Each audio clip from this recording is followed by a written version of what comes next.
memperjalankan asra. Kalimah asra ni ialah pada waktu malam. Asra itu sendiri berjalan, dia termasuk dalam konteks timing. Asra itu sendiri berjalan sekali dengan timing waktu malam. Satu lagi kalimah sara. Asra berjalan malam, sara pun berjalan malam. Cuma ada khilaf. Kalau asra berjalan malam dalam konteks awal malam, kalau sara berjalan malam dalam konteks di akhir malam. Okey. Bi'abdihi, memperjalankan malam tu siapa? Akan hambanya. Di sini merujuk kepada Nabi Muhammad sallallahu alaihi wasallam. Allah tak sebut dalam ayat ni level dan kedudukan Nabi. Ayat ni tak datang asra bi rasulihi. Ayat ni tak datang asra bi nabiyhi. Dan ayat ni juga tak datang menceritakan khusus nama Nabi. Asra bi Muhammadin pun tidak. Tapi dia menyebutkan kedudukan Nabi di sisi Allah, iaitu Allah sebagai Tuhan dan Muhammad itu sebagai seorang hamba kepada Allah. Tak kiralah dia kedudukan dan level sebagai Nabi dan Rasul, nama dia Muhammad, dia tetap hamba kepada Allah. Ni satu penting. Sebab stigma dan skeptik manusia bila sebut perkataan hamba, kepala otak dia pergi ke lain. Sebab hamba bila disebut dalam kepala kita, apa itu hamba? Orang yang dipunyai, orang yang dimiliki, ada tuan, ada majikan, yang boleh diperlakukan sesuka hati, yang boleh disuruh sesuka hati, yang boleh ditampak tendang sesuka hati. Skeptik hamba dalam kepala kita. Tapi hamba di sisi Allah adalah setinggi-tinggi kedudukan dan status, bukan main-main. Sebab apa yang kita hidup atas dunia sekarang ni, baik gelaran, kedudukan, nama dan sebagainya, itu adalah sesama kita dalam konteks keduniaan. Apapun hakikat dia, semua adalah hamba. Contoh konteks nama: Ali, Abu Bakar, Yusuf, Abu, Ihsan, Minah, Rohana, Rohani. Semua tu adalah nama yang membezakan. Hakikatnya kita semua adalah hamba Allah walau apapun nama kita. Kedudukan dan level: Presiden, Perdana Menteri, Menteri-Menteri yang berhormat, polis, bomba, penjawat awam, apa saja, tu yang membezakan kita, kedudukan dan kerja atas dunia. Hakikatnya kita semua hamba Allah. Kedudukan kita dalam masyarakat: glamour, popular, viewer, follower, tak ada orang kenal, ramai orang kenal. Hakikatnya semua hamba Allah. Itulah kita. Termasuklah Nabi Muhammad, Rasul yang bernama Muhammad pun status dia hamba Allah.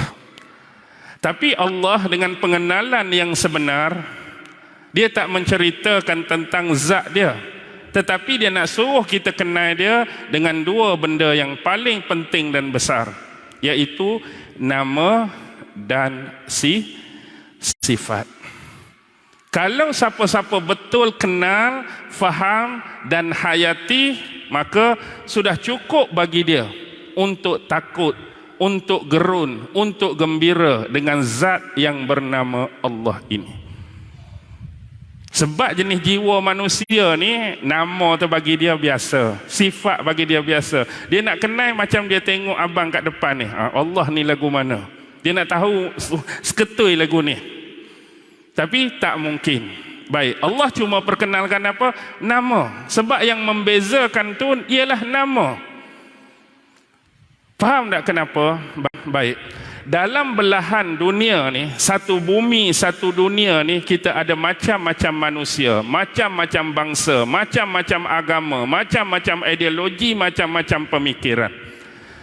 Dan kebanyakan peratusan yang paling besar ialah bila mereka ni berinteraksi dengan satu zat yang mereka anggap sebagai superior, paling tinggi, kebanyakannya memang menyatakan zat ni tak boleh nak rupakan, tak tahu lagu mana, tapi hakikatnya dia paling berkuasa. Jadi sebab perbezaan bangsa dan bahasa tadi, mungkin orang belah ni panggil hak zat yang paling superior tadi, aku nak namakan ni, sini pula namakan ni, sini pula namakan ni, macam-macam nama, tapi hakikat nak merujuk pada satu kuasa yang tertinggi. Jadi Allah, dia nak memperkenalkan diri dia dengan cara yang sebenar, paling betul. Tidak lain dan tidak bukan, dia perlu mengutuskan para nabi dan rasul untuk disampaikan bentuk wahyu. Cara yang sebenar, aku nak perkenalkan aku ni pada kamu semua. Bukan perkenalkan zat aku. Nak suruh tahu bahawa zat aku ni memiliki nama dan memiliki sifat. Jadi kalau kamu nak belajar tentang aku, nak faham tentang aku, nak kenal tentang aku, belajar daripada dua benda ni. Inilah nama-nama aku.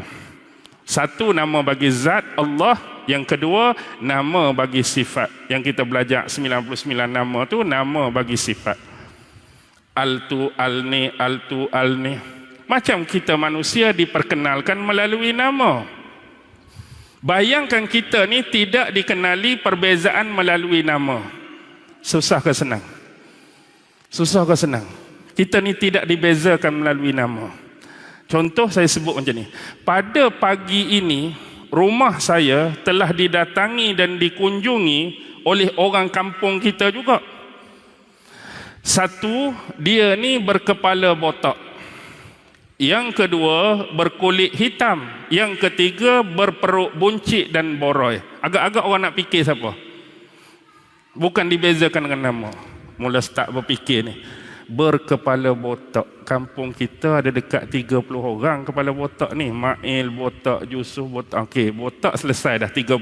Boleh mak dah 30. Sifat yang kedua, kulit hitam. Daripada hak 30 botak tu, kulit hitam pula ada 18 hak hitam. Siapa ni 18? Lepas tu perut boroi, ada 12. Tak selesai juga, 3 dah masuk tu, tapi 12 mari. Tapi kalau dia namakan Din, sekali dengan sifat pula. Din mana? Din bomba ada, din polis ada, din kangkang ada. Din kangkang. Kalau sebut dah, hak datang siapa? Din kangkang. Masuk terus, din kangkang, tahu dah. Ni duk main kepala botak, kulit hitam, hak tu duk fikir. Jadi kita dibezakan dengan nama. Walaupun nama tu, ada Muhammad tu, berpuluh-puluh ribu Muhammad pun, bila kita letak dengan sifat, dia lagi kenal. Mamat mana?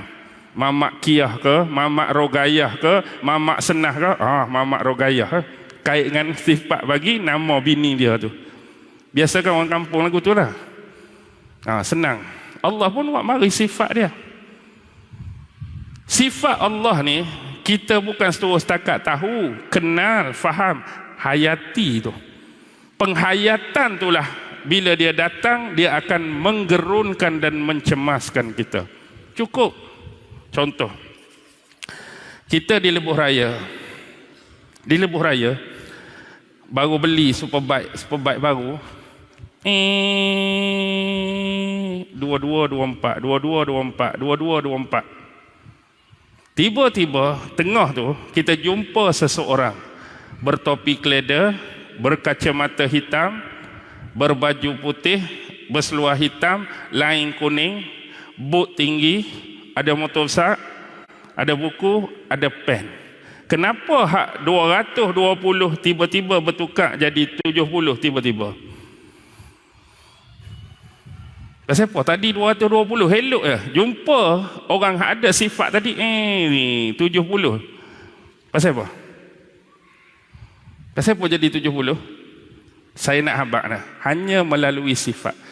Kalau tanya, tuan-tuan kenal tak? Polis tu nama apa? Tak kenal pun polis tu nama apa. Dia duduk di mana? Tahu? Tak tahu pun dia duduk di mana. Balai polis cawangan mana? Tuan-tuan tahu cawangan mana? Tak tahu pun. Serba-serbi, semua kita tak tahu pasal dia. Tapi tengok saja sifat yang ada pada diri dia tu, hak 240, 70 ya. Pasal apa? Hanya kerana sifat. Macam itulah nak suruh kita faham dengan Allah. Hak rupa dia macam mana, tu hak dia.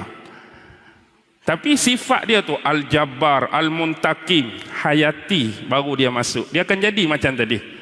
Nak saja buat benda haram, rasa nak buat benda salah, cukup dengan sifat. Yang jadi masalahnya, kita kenal, kita faham, sekadar hafal. Oi, 99 duduk sini. Hafal, action kita. Tapi setiap kali semayang raya, datang selipar RM3, balik selipar RM300. Banyak tak berlaku? Hari raya, dia datang RM3 punya selipar, balik RM300 punya selipar. Tadi hafal 99. Di mana hafalan yang maha melihat, yang maha memerhati, yang maha mengawasi? Di mana? Cuma tahu, kenal, faham, hafal. Tapi kalau ada penghayatan, Allah duk tengok aku tadi. Allah melihat. Tak ada. Hayati. Tapi kalau sekadar hafal, bedai habis. Duit masjid pun dia sakau, tabung masjid pun dia belah. Ni. Walaupun aku belah tabung masjid, kalau hang suruh aku hafal 99, lancak di lidah ni. Tak mau lancak di lidah 99 tu. Ni, aduk sakau duit masjid, tabung masjid ni, apa cerita? Faham? Baik.